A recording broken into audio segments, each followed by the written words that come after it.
David.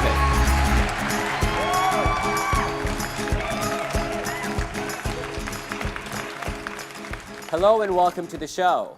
Today is an important show, one that just might save your relationship. Do you fight fair, or your fight's going to destroy your relationship?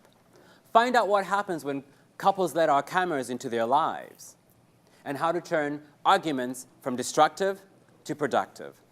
And meet the doctor who accurately predicts if these couples will make it or not. And learn the things we all could do when relationships turn into battleships. Today on David.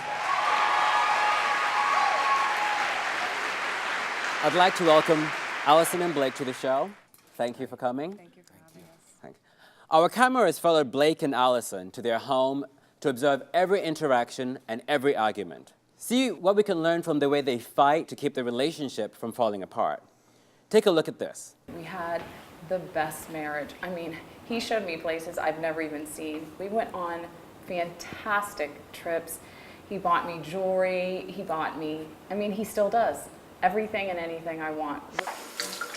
Hey, baby. How was your day? Hey. I'm not even home 5 minutes, Allison. What's the problem now? In the last couple of years, things started to get a little bit more difficult, and in the last year, we've just been fighting a lot. This. What? I tried to use it today and it was declined. Lately, his business hasn't been doing well. I bought you a necklace on this card. What? I'm trying very hard to make her happy. I see that she's not really happy inside, and I try to get her gifts. I try to do nice things for her. I don't even want the necklace. And I thought you and I had spoken about this arrangement that we wanted a family. We decided to budget ourselves so that we can have a baby, I can stop working and take care of my child, our child. And for some reason, he is not stopping at all. I feel like he doesn't want a child. Like he's just doing this as another, let me give you something to make you feel better, but maybe he doesn't want one. You keep spending when you know we need that for a family. What do we need? Okay.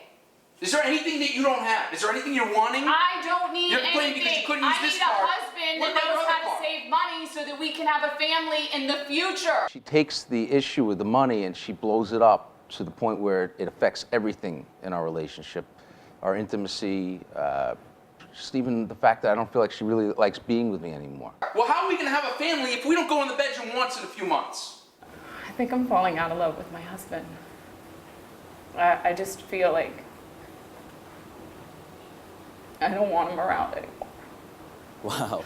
Do you guys even want to stay together? Well, she just said obviously not. She doesn't. I mean, I'm humiliated and disgusted. You should be. You act like a jerk on TV. You know what? It's really How long have disgusting. you been together? 7 years. And when did this level of arguing I'd say start? the last year where he pretty Yeah, much has why? lost his mind and stopped caring. Lost my mind. Yeah. You talk about the most ridiculous things. You talk about wanting a child. Oh, and we haven't the had most sex in 3 ridiculous months. things. In 3 Wanting months. a child. And by the way, he's still spending money. He's buying crap and Right, putting it in the spending closet. money. Yeah, that's going to stop us from having a child. How about not coming to the bedroom at night? How does that help us have a child? You are such a jerk. I can't even believe you just Well, said you that. just don't want Like, to talk you know about what? the truth? No, not in front Why of the don't we whole just tell world. the What's truth? wrong with you? Because you're going to tell you're falling out of love Oh, with me. and this is why I want to stay with this man. Blake, do you want children? Well, I'm a married guy. I said it 100 No, times he already. wants sex. He wants to spend money. He wants vacations. Yeah, I do want sex. Go get a Yeah, stripper. I'm sorry. I'm a guy. That's what we're supposed to do when we're married. Wow. Okay? Okay. I think I know how we can hopefully get this resolved. Okay, I'd like to introduce Miami-based neuropsychologist and expert on marriage and relationships and counseling, Dr. Shauna Freshwater, to the show. Hi, Blake, Allison. Hi, Dr. Shauna. We need some help here. Yes. What do you yes, feel? big What do you see time, when big you see the time. tape? Well, the issues are very simple. It just comes down to PMS. PMS, power, money, and sex. Not the. No. I was going to say, don't even Not try to with blame other it on women. the No, women. we're not going to blame. No. I didn't say it. So the issue is very simple: power, money, and sex. But it's the communication style. It's destructive. You're going to go nowhere but divorce I court. respect. How am I supposed to even communicate with somebody that doesn't even want me next to them? How am I supposed to communicate? Okay, the communication style is as much what you're saying as well as how you're saying it. she's not hearing you, from what I observed wait a in minute. here. She I'm not hearing withdraws and him? attacks. He's not hearing you. It's you No, guys I are hear both her. I talking, just don't but agree no with one's anything she's saying. listening. Oh my God. No, there's obviously a major Yeah, communication it's a breakdown communication. going on here. And once Are the you commu- cheating on me? Yeah, I am.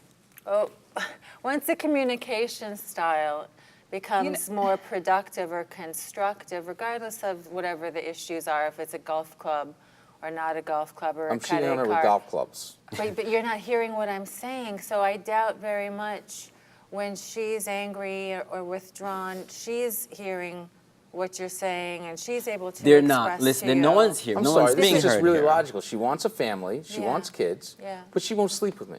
I- So I'm sorry, you're a and- doctor. and I Explain cannot to me, even how do we believe have you kids just brought that if we up. don't have sex? I'd You like to are find so out how you and do it. you want this Yeah. marriage to work, and you're going to air our dirty laundry out to all these Oh, wonderful excuse me, people. you tell me you're falling out of love with your husband, you don't even want him around his own house, the house that I bought for us. Ask me how I'm supposed to love something like this if he doesn't listen to a Something. word I Well, say. here's what I have And to I should ask. listen though. to If you? you want children, you both want children, how's that going to happen with no intimacy? It's not going to happen. You That's have what- to want to sleep with somebody. He's All right, you acting know what? like he's 10 and I'm not into Yeah. young boys. Yes. So then you and answer we're the question. we're hearing lots of issues that are not being resolved, and they're not being resolved because the communication style is gotten to the point where it's destructive, and no conflict is going to be resolved, whether it's the child or golf clubs or credit cards or vacations or whatever, until the communication style becomes Thank you. constructive, where Thank you for she what? feels that she's able We're never to, going to be able to solve this problem. No, we're not. where she feels she's able to get her feelings and thoughts across, and you're able to communicate and feel heard by her. Would you be open to having some therapy with Dr. Freshwater, and we can come back on us, have family counseling on us with Dr. Freshwater, and we'll follow up with you in a couple of months and see how it's going. I guess as a Would last you? effort, Yeah. yeah. Would you be open to that? I mean, I think we need somebody to help us Yeah, because Yeah, we yeah. can't it's do it. beyond us, really. Yeah. Yeah. We'll do that, and then we'll follow up with you in a It's few worth a months and see try. how it's going. Yeah. Okay, sounds great. We'll be right back.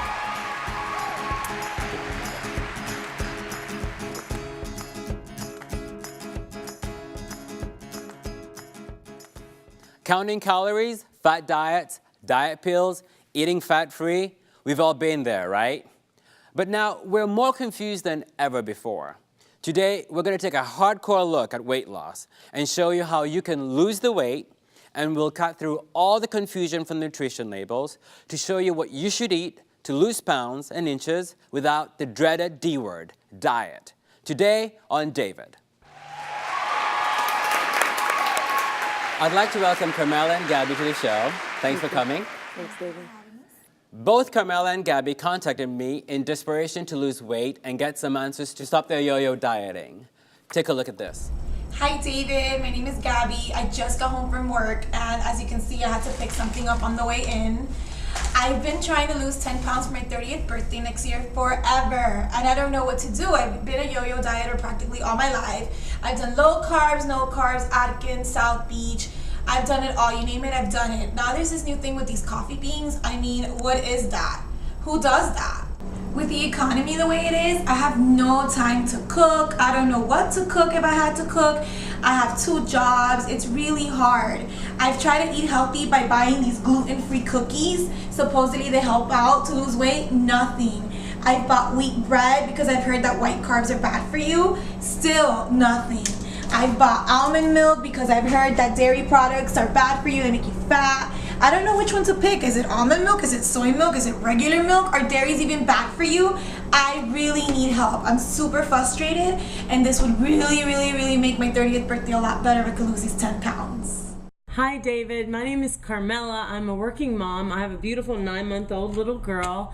I gained about 65 pounds in my pregnancy, so I've had to put a lot of effort in trying to get the weight off, but I'm stuck and I can't lose this last 30 pounds. I've tried everything from uploading apps, counting calories. I run every day. I walk with the baby every chance I get. I'm still breastfeeding, so that should burn an extra 500 calories, I'm told, but I still just can't get the weight off. If you could please help, I'd really appreciate it. Please help me get back to my pre-pregnancy weight. Okay, sounds like you guys are looking for a quick fix. Yeah. Well, I've got a special treat for you. I'd like to introduce the resident expert, Paul Christopher. a South Florida fitness professional and owner of Gravity and Oxygen. We call him PC around here. Thanks for coming. Thank you for having me. What do you think going on here? Self-defeating cycle, I see a lot of barriers to success in both of them, but each of them for different reasons. What would you suggest for them to do so they can get their weight under control? Well, work seems to be an underlying theme with both of you, working a lot. I would say that we all understand we all have to work. There are Right. things we can do around work. So if you have a long commute, let's shorten the commute by maybe living closer to where we actually Yeah, work. but Gabby has 2 jobs. I mean, sometimes when you have 2 jobs, it could be different parts of the city, and she's unable to get close to home.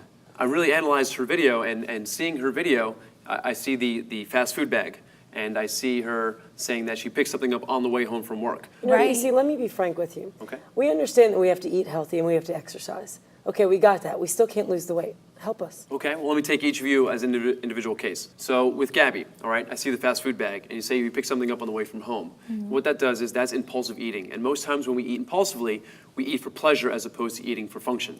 But how can that possibly be? I mean, what if I'm eating a salad? Salads are healthy. Not Okay. necessarily are they going to be bad. True, but one healthy meal doesn't necessarily change everything. You guys both want short-term fixes, and the actual term diet is a short-term solution, when actually what we need is a lifetime nutritional plan. We eat for life. We eat every day, don't we? So a diet is actually a misnomer, a I'm misconception. an attorney, and so I have a very demanding career, and I commute an hour each way to work every day. I don't have time to grocery shop. I don't have time to, I squeeze everything in. And I exercise, I eat healthy, but I just can't get this weight off. So Okay. tell me something outside of the box. Both of us, I believe, we've tried all these different diets. We have utilized all the resources that are out there, and we're hoping that you're going to do exactly what David promised, that Well, I don't you're going to believe give you- us that I don't believe magic you utilized all the formula. resources. I didn't mean to cut you off. I apologize. But I don't think you've run the gamut of what opportunities are available for you. Okay? Gabby, let me go back to you here. Okay? Well, you mentioned a long commute. Well, what I would do as a solution is think about living closer to your work. So if you're driving an hour each way, why don't you drive in half an hour each way? Yeah, and move but closer? everybody can't just pick up and Yeah, go it's closer difficult. to their jobs. What if people work in neighborhoods that are expensive to live in and they can't afford that? They have to live in outer cities. I mean, what's the solution there? Well, let me ask you this: how's your current situation working out for you? It's working out perfectly fine. I like where I live. I like where I work.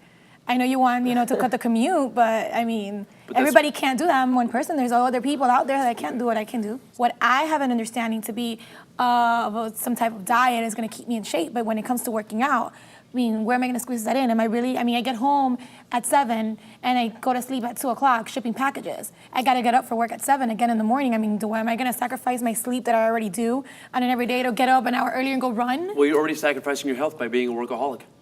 Yeah, but we have a lifestyle to keep It's up bills. with. Okay, so then it's more about lifestyle and materialistic things than it is about actual ultimate happiness with your health. I mean, not really. I mean, do I want to downsize my life? It's not about me having luxuries. It's about me living good. I mean, everybody wants to live nice. But do you really think you're living rich, or are you living richly? I think I'm living to the means that make me happy She's right trying to now. listen. She's typical of most people out there. She's trying to work as hard as she can, get multiple jobs to be able to pay her rent. And pay her rent, put food on her table, educate their children, and be able to do what they need to do. David, I agree with you that she is working hard, but the problem is that her priorities are out of order. Which are Okay? paying the bills. Not necessarily paying the bills, it's paying a certain type of bill. It's about having a certain roof over your head, not just having a roof over your head. It's about certain material things, when actually the ultimate happiness is your health. No. That should be your first I mean, I priority. get it. I get what you're saying, but I really don't understand how I need to downsize my life because I need to look good. It's only really, for me, in my case, it's only 10 pounds. So, I mean, what is it that I need to do to Okay. lose 10 measly little pounds? So that brings up and then I another can subject. Why did squeeze you it? pick up number 10? Why not the number 8 or why not the number 15? Well, because like many people in America, many women do not want to be stick figures, and that's a big deal nowadays. And I'm very comfortable being a thick woman. likes her I'm a curves. Latina, and I like my curves. I mean, there are parts of my body that I want to shrink, like everybody else, but I personally don't want to be no stick figures. So I think 10 pounds is a good weight for me. Well, actually, you're inaccurate in that statement because most magazines, if you notice, you don't see heavier set, curvy women in magazines. Okay, But that's the beginning of it. That's a whole other show. Okay. Because that's the beginning Correct. of a problem. Now she's talking about a cultural thing. Yeah. She is Cuban from Miami. Yeah. Okay. Yeah. And there's a certain expectation or look to a Cuban curvy Miami woman. But here's the thing, though. Is it 10 pounds, 15 pounds, 25 pounds, and the perception of what we think you're going to look like when you lose the 10 pounds? Or is it a certain you know what you want to see when you see in the mirror. And you may get to 10 pounds and not look like what you think it is. David, the So- actual number on a scale is irrelevant because it actually has to do with the composition of your body weight, not the actual number on a scale. Exactly. Okay? And your expectation of looking altruistic based upon a number is false. So what's the solution? Right, exactly. What's the one quick- solution? The solution is that there are no quick fixes. Everybody wants the championship, but nobody wants to practice for it. Eat right and exercise. Pre-plan your meals. Are you exercising at all right now, Gabby? Well, I was exercising. The answer on the question, the answer on the table is yes or no. Are at you the exercising moment at when all? I get an opportunity. Okay, and how often is your opportunities? Maybe once a week. Okay, maybe once. Okay. Maybe once a week. How much time should somebody get in a week that's optimal for somebody who has no time, 2 jobs, barely has time to do anything? How much time should they both get? The simple principle is if they're not willing to modify their life, they're not going to get the changes that you want. I have a question. Okay. She wants to lose 10 pounds, I want to lose 30. What different approaches should we be taking? Well, once again, you guys are playing with numbers. But so let's say if you lose that 10 or you lose that 30 on a scale, will you ultimately be happy or is there more to that? I mean, is that the end of your life if you've achieved your goal of 10 or 30 No, pounds? I'd like to maintain the weight. Because you like to maintain the weight loss. Right. Okay, so then you Or need that to keep desired doing the weight. things that will require change. But if you're not willing to change, these results will never happen. You're not willing to move closer to your job. You're not willing to go to the grocery store. You're not willing to work less. No, so I'm what willing is to go going to to the give? grocery What store. is going to give for you to create change since you're not willing to change at No, all? I am willing to change. I just want something that's comfortable for my lifestyle that I can work around and I can still at the same There's time be gotta be- Okay, successful. here's the dose of reality, okay? You want something that's comfortable, but what you want is that's comfortable is convenient. And looking a certain way and feeling a certain way is not convenient. As a fitness a lot of professional, people it may do be that. easy for you to put those in the forefront. But I've made that, I'm not a I've fitness chosen. professional, so therefore it's not my main Because of what I priority. do doesn't necessarily mean that I have to be a certain way. Just because I happen to be a personal trainer, yes, it is one industry where you actually have to look like your profession. How does a doctor supposed to look? How does an engineer supposed to look? How does an attorney supposed to look? But a personal trainer is supposed to be an envision of health, correct? So just because of what I do doesn't necessarily mean that I have to abide by but that, it but I gives you have the to. time But this is- to work out but PC, and eat healthy. You have to create your time, but you're not willing to budge on your time. That's not true. I might be able to if it feels like it's So if I something said, comfortable for okay, me. to create time, move closer to your job, you would say, but I like where I live. It's not even about where I liking where So I you're live. not It's willing just to like give. right now I have to pick up and leave. But is there... You need to create a plan to do that. You need to create a purpose, a vision, and a goal towards, okay, well, maybe if I move closer, I'll allocate 4 to 6 hours extra of my life to devote to exercise or going to the grocery store to pick up healthy food Okay. or pre-planning But my I do meals. go to the grocery store and pick up what I think is healthy, and I just don't really feel that I need to move to another city to lose 10 pounds. I mean, it's 10 pounds. There's got to be a Well, you know compromise. what? You gained Let weight me- because you are living in a different city. How about that? No, but here's I mean, the what if thing. I'm gaining There's weight gotta because be a I'm stressed compromise. out? Well, then maybe you need to once again check your priorities of your hierarchy of life. You've chosen monetary, material issues, okay, over your actual health and your happiness. So you need to really check your life priorities. I mean, that's in your opinion. Well, it seems like a basic fact because you're asking for help. I'm offering Just you the to lose the I'm weight. offering you You're the a solution. professional. I'm offering you the solution and you're not willing But to you're accept that solution. Of course I'm willing to accept the solution, but I want a Okay. reasonable solution, not a Here's a solution reasonable that's going to make me solution. move across town Here's a and spend reasonable more solution. money on a new Stop rent. eating hamburger fast food joints and start eating salads from the grocery store. How about that a solution? Are you willing to Okay, do but that? I don't have time to go to the grocery store, buy I the just gave you the ingredients and chop solution them and you're not up. willing to accept it. What if I have a salad from a fast food Okay, place? exercise twice a week since you're not exercising at all. Do that. How many hours and how many minutes should I be working out? There's no calculated risk. It's about the intensity. There's so many intangibles. No one can give you a short-term answer. Carmela, can you teach me everything about the law in one day, yes or no? Yes or no? Can you teach me your 3 years of law school in one day? Yes or no? No. Okay, can I teach you everything about health, wellness, and nutrition in one day? Yes or no? I don't think so. Okay, exactly. So it takes more than just this talk show with David to give you all the answers. It So when you sounds like what fire you're back saying is questions that we to need me, to we okay, need I to can't fire back all reprioritize. the answers to you in But one let me answer. ask. I gotta ask this because you're a fitness professional. You live, you breathe, you bleed fitness, and it shows. They're working mothers, and forget about the two professional women we have here. We have mothers at home who don't have that time. Okay. There's got to be a medium between where you are, where you work, you have the time, you've put a lot of time, you've come to where you are, and where they're so busy they barely have time for themselves. Forget about even anything else. They barely have time for themselves, obviously, because she's giving to her children, and she has 2 jobs. What is the medium where someone can take baby steps? It's about baby steps. You're there. It's for people who can't, taking baby steps to get there. Where do you start? And moving is a little difficult. I'm going to give you some simple answers without interruption is what I ask, okay? If you're not doing any exercise, the first thing I would advocate is walking. If you're not doing anything, start with walking. Simple as that. If you're eating fast food, stop eating fast food, okay? If you go to the grocery store, I exercise I asked nor you do not I. to interrupt. If you're going to the grocery store 1 time a week, how about you cook only 1 time a week? She walks the baby. She says she walks the I baby. run, actually. She runs I'm and a she's long-distance breastfeeding. runner, Okay. And I don't eat fast food, ever. Okay. If you're at work, how about working out on your lunch break? How about that as an advantage? Since you know you can't work on your drive because you're in your car, but if you are allocated 30 minutes to an hour on your lunch break, Walk to the how about, park. How about walking in your park in your lunch break as opposed to, once again, shooting off to fast food for your lunch? So you want us to walk That's a solution. Yes, if you're not doing in anything, high start steps. walking. heels Baby and steps. in Florida in the heat? Let's not be difficult. During our Bring lunch hours? bring sneakers to work and keep them in your car. How about that? Put sneakers on your lunch break and walk to the restaurant as opposed to driving to it and eating fast food. This What is the if quick we- fix. But Here's see, some I quick don't do fixes. that. I bring my lunch to work. We And have what a do you gym bring? in our building. I'll bring a sandwich, whatever I cook. If I had time to cook, whatever it is, I bring it to lunch the next day or something, anything. Maybe a frozen meal. Gabby, Okay. I just think it's a little ridiculous to the walk on my summary lunch is break. the summary is that you have a self-defeating cycle of life and you need to recheck your priorities and your lifestyle management. Okay. And it's about organization and structure. Sounds great. Up next, how to read a nutritional label and know what to look for first. We'll show you how to better understand what foods are good for you and what to look for to lose weight and be healthy.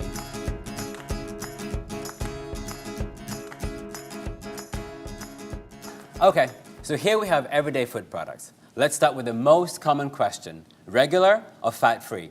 Okay, so when we talk about regular fat-free, the idea of the food manufacturers is to dupe or fool the consumer. So although something may be fat-free, we actually have other ingredients placed in the product, such as high fructose corn syrup, to still provide the same flavor, although they may claim it's to still be fat-free. The problem is that high fructose corn syrup is just equally a killer as actual fat. How many meals should we eat per day? Okay, once again, you're thinking about science and numbers, okay? Your body doesn't know meal numbers, your body doesn't know time of day. So you hear reports in science saying, don't eat anything past 9 p.m. Well, do you think your body has a clock inside of it that says, oh, it must be 9 p.m., no longer time to eat? No. So once again, it's talking about how many meals per day. Because everybody's eating before 7 o'clock or 7:15. And they're stopping, but we're seeing an inversion of that. We're doing what's called nocturnal nutrition. It's important if we're going to sleep for 6 to 8 hours to supply ourselves with good food before we go to bed. Essentially, when we're sleeping, we are starving ourselves, That which is midnight bad. snack is a good thing. Right, a midnight snack, but it has to be smart. So I'm a big fan of, I like to cook egg whites before I go to bed, or I have a protein shake before I go to bed. So that way I'm actually feeding myself during my sleep. Because it's not good to go long bouts to go in starvation mode. We don't want that. Well, Okay? PC, I think you need to clarify on the midnight snack because some people will take that as a green light to have a bag of potato chips or have the whole tub of ice cream at midnight once before again- they go to bed. well, once So, because a lot of people are eating at 7 o'clock and not eating later. So now they're like, oh, yeah, we can have dinner or we can have the midnight snack and eat a whole tub of ice cream. So, Well, what do we put the term snack synonymous to? Ice cream, cookies. Right. So we need to change the culture of the naming of it. Let's not call it midnight snack. Let's call it nutritional eating before, nocturnal nutrition. That's what we're trying to Nocturnal change the nutrition. culture I like of that. what we call foods. A lot of people get so busy before they have to jet out to work when they wake up in the morning, they also starve themselves. They maybe have a cup of coffee and they're on their way.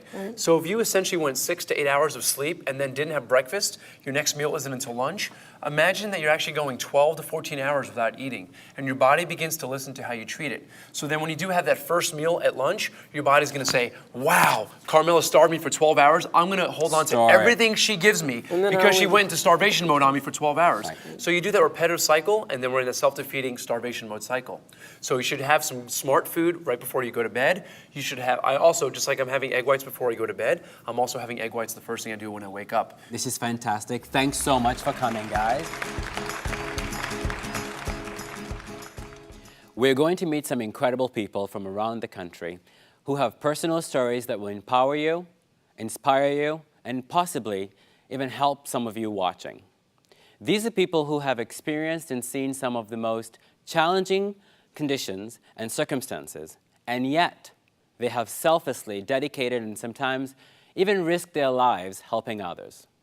Ordinary people doing extraordinary things, and we're proud to share their stories with you today on David. Before you meet our first guest, Somi Ali, let me tell you a little bit about her story. Somi Ali spent her early years in Pakistan bearing witness to horrific physical and mental abuse of her loved ones. And at the tender age of 9, she fled with her mother and younger brother to the United States. At the age of 15, to pursue a crush on a Bollywood actor, she moved to India, where she became a highly successful Bollywood actress and model before settling in the United States to attend college. Today, just 10 years later, she is the founder of the nonprofit No More Tears, which assists survivors of domestic violence. Somi has primarily funded No More Tears and contributed more than $200,000 of her own money to the Florida-based organization, and she works personally with each survivor it assists. Please welcome Somi Ali to the show. Hi. Thank you so much for coming. Thank you for Have a seat. having me. Thank you. Thank you. So Somi, you have an incredible story, and I'd love to know more about it. And I'd love to go back to the beginning and start. What made you flee Pakistan at such a young age of 9? I grew up in a Muslim household, and unfortunately, I witnessed a great deal of domestic violence growing up. And things were excelling quite rapidly, and they were getting quite bad. And the last incident of abuse that took place, I was 9 years old, and I decided that I needed to get out with my mother and my younger brother. So we fled to America to escape abuse. And were you the one that initiated the whole idea of moving to the U.S.? Yes, I called my uncle who was residing in Miami at the time, and I told him that if he can come and tell my father that he wants to take us to Disney World and do a pretend vacation so we can get out. And he did, and that's when we escaped, when I was 9 and my brother was 4. And this was, yeah, it was good to get out of that. And everybody was on board right from the minute that you decided to do this? It was tough convincing my father. He said that he's going to take us to Disney World, which I'm yet to see Disney World, but at least we were able to get out. Right. Yeah. And how at the age of 15 then do you end up back in Bollywood with a crush on a Bollywood actor? I was a teenager, which gives me a license to be silly. So I was obsessed with Bollywood movies, and I watched a movie, and I fell in love with this actor. And I thought in order for me to meet him, I have to go to India and join films. So I did just that at 15. I left and started modeling first, and then got into movies. And my first film was with him, actually. So I did get to meet him. Oh, wow. And the fairy tale ended, initiated quite well, but then ended rather badly because a few months before the wedding, he cheated on me. So in 2000, when I was 24, I ended the relationship and moved back to America and started pursuing my education. While in Florida, when did you get to open up your No More Tears organization? It was during that time that I had a woman from Bangladesh that came to my door, and she was bleeding profusely from her forehead, and she lived in my community, and she said that her husband had beat her, and her father-in-law had raped her. And No More Tears was not in existence at the time. So I had her come in my house. I called 911, and we filed a report. I helped her go through school, get her a divorce, get her an apartment, and I used my savings for that. And then my brother, whom I'm very close to, he said, well, you were thinking of doing a charity. This is perhaps a sign that this is what you should do. Okay. And then having grown up in domestic violence, I thought it was very fitting and very apropos to do something with domestic violence victims. So in 2007, we initiated No More Tears. I registered it, and I started working with immigrant women that are brought to the U.S. and then they're abused. So at the time, were you just specializing in immigrant women only, or? Initially, when I started No More Tears, I thought that abuse was specific just to the Muslim culture. I wasn't very knowledgeable of it, of course, because once again, having grown up in it, I thought it was very specific to my culture. But domestic violence has no prejudices at all. It affects everyone. If that's one thing I've learned doing No More Tears, it affects everyone. There's abuse in every culture, every race, every ethnicity. It doesn't matter where you are, where you come from. And how many victims have you helped thus far? Let's see, the first victim was in 2008, and yesterday I rescued 238th victim. Wow. And 518 children of sexual and physical abuse. And are these children of most of the women that you're helping as the children for the women, the victims, basically? Yes, because if you're abused as a You have children woman as well. and you have children, inevitably Absolutely. there's abuse at home for the children as well. And what kind of help are you giving them other than just getting them out of the home? It's a one-stop shop at No More Tears. So we basically are partners with all the police departments, and once we get a call, we pick them up from the crime scene. I take them to a hotel. We don't have a shelter as such. Shelters always put you on waiting lists, which baffles me because how do you put a woman who's being abused on a waiting list? So I wanted to have a different model for No More Tears. So we work with hotels. We have them in the hotel for 5 nights. No More Tears finds them an apartment. We pay the first 2 months' rent. We decorate the apartment, provide them with a computer. We teach them how to drive. We do every possible medical help there is, from OBGYN to optometrist to general physician. We teach them how to write checks. I teach them how to use the internet. Remember, this is somewhat equivalent to human trafficking because these women are brought from different countries. Right. They have no social support. They don't even know where they are geographically.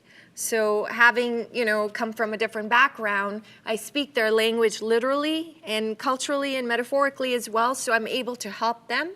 And then we basically, in 2 months' time, after getting them into an apartment and paying their rent for 2 months, we transform the lives 180. Now, what I don't understand also is you had a successful film and modeling career in Bollywood, which is what most little girls, 16-year-old girls, and even adults would love to have. How do you walk away from that? But remember, the motivation was not to be in films. The motivation was to marry the actor. But you had a successful career. You were doing well. You weren't like doing C movies. You were doing, good movies. I was doing well. Right. So you could have left him and continued with a great career because you're beautiful. You're talented. Thank you. So you could have continued with a great career. What was it that made you go from giving that up to giving yourself to people who need so much help? Because it was the epitome of superficiality, that lifestyle, and I wasn't content with it. I wanted to save lives and do something more meaningful. And I also came to the realization that this is going to go away and dissipate with time. And I wanted to do something more meaningful, not to undermine the film industry or the modeling industry, but it was a part of my life that was kind of done with. Do you think this is your calling? Oh, in life? absolutely. Absolutely. I can't see myself doing anything else. What do you find as the common thread between most of your victims? I think they're afraid to leave. And we work primarily with immigrant women, and they're under this notion that if they were to call the police, they're going to get deported, and they've given birth to children in the U.S., so they're terrified of losing their children. Right. However, they're unaware of a petition called the Violence Against Women's Act petition, which was ratified in 1994, which basically means if you're married to a U.S. citizen, you're abused, you're eligible for a work permit and a green card. So I go to universities and schools and places of worship, and I educate women about this petition so they are able to speak out against the abusers. Wow. So a lot of people, you've seen a whole immigration thing now where everybody's using it against them. Yes, absolutely. Okay. Thank you so much for coming. Oh, I mean, thank you for it's having an extreme honor to meet you. I've been dying to meet you and sit down and talk to you because you're the epitome of what good people do. Thank you.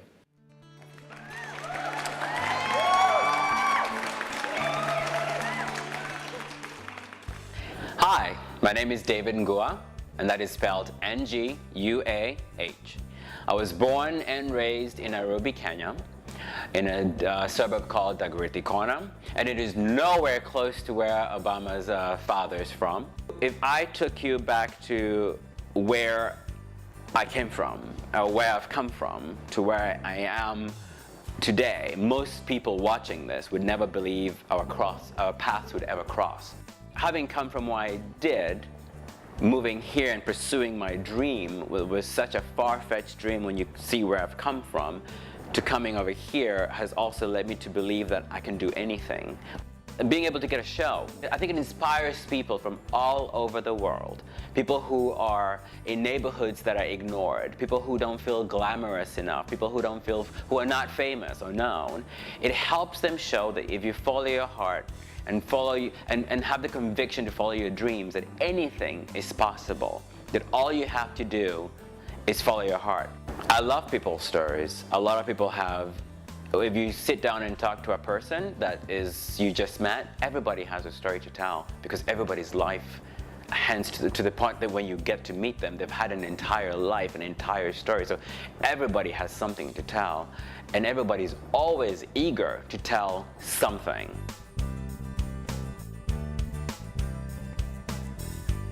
Tell you how this started.